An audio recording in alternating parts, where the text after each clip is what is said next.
Good afternoon. My name is Sophie Grace Chappell. I'm the Professor of Philosophy at the Open University, and you should probably be able to see my contact details there if you want to get in touch with me about this talk. I want to talk today about my current research, which is about epiphanies. And I'm going to start by explaining what epiphanies are and giving a few examples and saying why I think they're worth studying and why there's something maybe that we can learn from them. So most of my research has been in the area of philosophy that we call moral philosophy or ethics. It's also called sometimes the philosophy of value, though the name the philosophy of value covers other things as well, such as aesthetics and thinking about reasons and what we have reason to believe as well as what we have reason to do. But what really struck me about ethics as a way of doing the philosophy of value is that a lot of the time it just seemed very distant from our actual experiences of value, from what we take as being valuable in our own lives. And I came across a striking passage in one of my favorite books, this one here, Ethics and the Limits of Philosophy by Bernard Williams, where Williams says there could be a philosophy of experience. There could be a philosophy of value in which we started not from theories, moral theories like utilitarianism, the thing to do is bring about the greatest happiness of the greatest number, or Kantianism, the thing to do is act always upon that maxim that you can at the same time will should be the maxim of every rational being in a kingdom of ends. Instead of starting from those points, we could start the philosophy of value and we could start ethics by thinking about experience, by thinking about the way we actually live and what matters to us in our own experience of life. Another book that was enormously important to me and still is in thinking about this is this book, The Sovereignty of Good by Iris Murdoch. And in some ways, what I want to say today is, if you like, a sort of mashup of things that are in Murdoch and Williams, although I don't mean by that either Murdoch or Williams would necessarily approve of what I have to say. So I thought about this disjoin, as I saw it, between our own experience of value, the way we experience value as we live, and the philosophy of value, and in particular ethics, where it was all about theories. And it was like the difference between, well, ordinary life and some peculiar kind of parade ground drill. And I wondered if there might be a way for philosophy to break out of the constrictions, as I see them, of moral theory, where we're only thinking all the time about whether a particular action or particular rule of action would fit with that moral theory, whether we could think in a perhaps freer way, and maybe a more dangerous way, a more risky way about what it is to be a human being in this world, what it is to be aware of value, what it is to live a life in which you try and get hold of values. And when I started thinking in that way and started thinking about the notion of an experience of value, my attention was drawn straight away to those experiences of value where things become focal for us, where values become specially clear to us, where we experience some value with particular vividness. And that's what I mean by an epiphany. The word has been around a long time, this word epiphany. It's there originally, of course, in Greek. It's a Greek word, epiphania, and in Greek it means a revelation.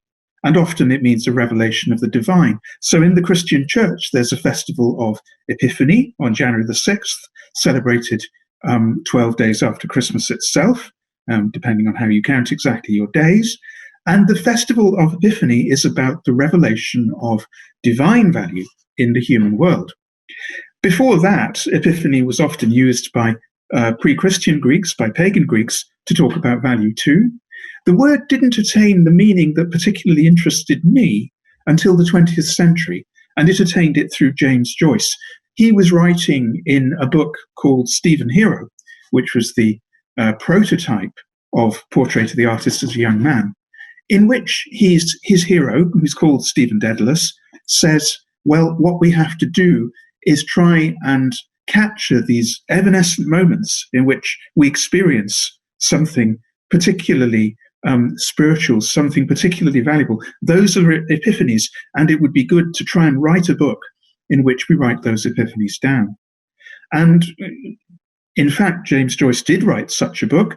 The book was called Dubliners. Dubliners is a study of various sorts of epiphanies in the kind of sense I'm talking about.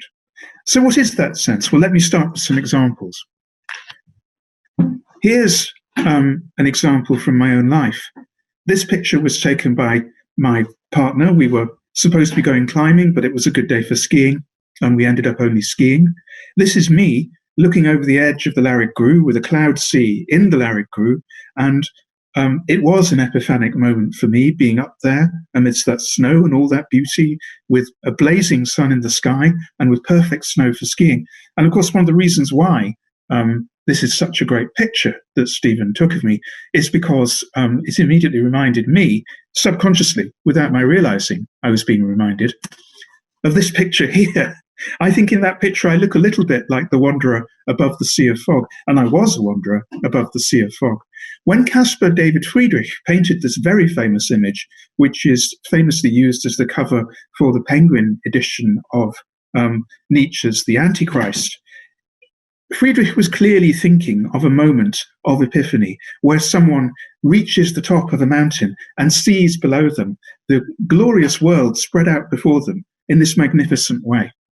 So that's an example of an epiphany from the Romantic era. But to stress it again, in the Romantic era, although they clearly had the notion of an epiphany, a moment of revelation of value, they don't seem to have had the word. The word had to wait for Joyce, roughly a century after Friedrich painted this picture. Another kind of epiphany, I'm going to want to say that epiphanies can take us in all sorts of directions because they're revelations of value in experience. They can be revelations both of positive and of negative value. They can be revelations of beauty. They can be revelations, if you believe in the theological understanding. They can be revelations of things that excite us, not only to love and admiration, but also to pity, to excitement. They can be intellectual. Epiphanies can be intellectual, like the famous moment, I don't have a picture of this, fortunately perhaps, where Archimedes got out of his bath and ran through the streets shouting, "Heureka, Heureka, Eureka, Eureka," as we say in English, because he just realized that a way to measure the mass of a solid was to stick it in some water, because that displaces the water. That was an intellectual epiphany. This here in Caravaggio's very famous painting is a moment of revelation of value. It's the moment when the disciples who have taken in the stranger as they're walking to Emmaus, they get to Emmaus, they take in this mysterious hooded stranger shortly after Jesus has been crucified, and over supper they suddenly realize that the stranger, unhooded now and blessing the bread and the wine, is Jesus himself. And this is Caravaggio's wonderful painting of that moment of epiphany. In the book that I'm writing at the moment, I find myself talking a number of times about epiphanies involving plane trees. One of them was an epiphany of my own in Mecklenburgh Square in Bloomsbury in London, where they have magnificent plane trees. One afternoon, I rushed into a hotel room in Mecklenburgh Square. I rushed upstairs. I was all a sweat. I was completely panting and frustrated and fed up. And I opened the window, and Mecklenburgh Square, if you go there, if you happen to live in London and if you're allowed out, if you're close enough to Mecklenburgh Square to walk there, you'll be able to see this for yourself today. And perhaps today would be a good day to do it. The plane trees in Mecklenburgh Square, as soon as I looked out of that window upstairs in that hotel bedroom, all cross and bothered, all sweaty and fed up with the hassle of traveling and all the things that were bothering me at the time, I looked out of the window, and the plane trees of Mecklenburgh Square took my breath away because they were beautiful. They took me out of myself. They made me aware, not of myself and my own worries, but of the world around me. And in that sense, they did me good. And here's another epiphanic plane tree. This is a plane tree in the grounds of Magdalen College, Oxford, one of my favourite places. And here is a great plane tree, which if you're lucky enough to be in that place, you can't go there at the moment, unfortunately, but when it reopens, it's worth visiting just to see this beautiful plane tree, this magnificent moment of glory in nature, which is the Magdalen Plain. I recommend it. It'll do you good. So there are some examples of epiphanies. And what I want to say about them, perhaps it's time for something like a definition of epiphanies. These are examples of epiphanies. what's the definition, you might be thinking. Philosophers are very keen on definitions. And again, this is another point where I want to veer a little away from the normal main current of philosophy, because although I think I can give you something like a definition of epiphany, it's not an if and only if definition, as philosophers say. It's not a tight and exclusive all or nothing definition. Either things are epiphanies and they fit the definition, or they're not epiphanies and they don't fit the definition. And if there are borderline cases, then I'm supposed to be worried about that. Well, because I'm a philosopher of experience, and because I think experience is a rather messy thing, nowhere near as tidy as philosophers' categories, I'm quite happy to say that the notion of an epiphany is something which has focal cases, but it's also something which has blurry edges. There can be questions about whether something is an epiphany at all. There can be questions about whether something, just as there can be questions about whether something is a wave or not. Waves, if you like, are peaks in the surface of the sea, or indeed other kinds of waves are peaks in other kinds of wave stream. Epiphanies are peaks in the waves of experience, and we shouldn't expect there to be anything very neat to be said about where a wave begins and ends. It's like that with epiphanies. They shade off into the rest of our stream of experience. And in the end, my interest in the current research project is not just in epiphanies, it's in the whole continuum, the whole plenum of our lived experience, in which epiphanies are the peaks. And I think they say something particularly interesting about that experience.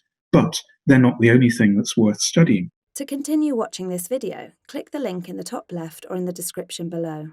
Or visit iai.tv for more debates and talks from the world's leading thinkers on today's biggest ideas.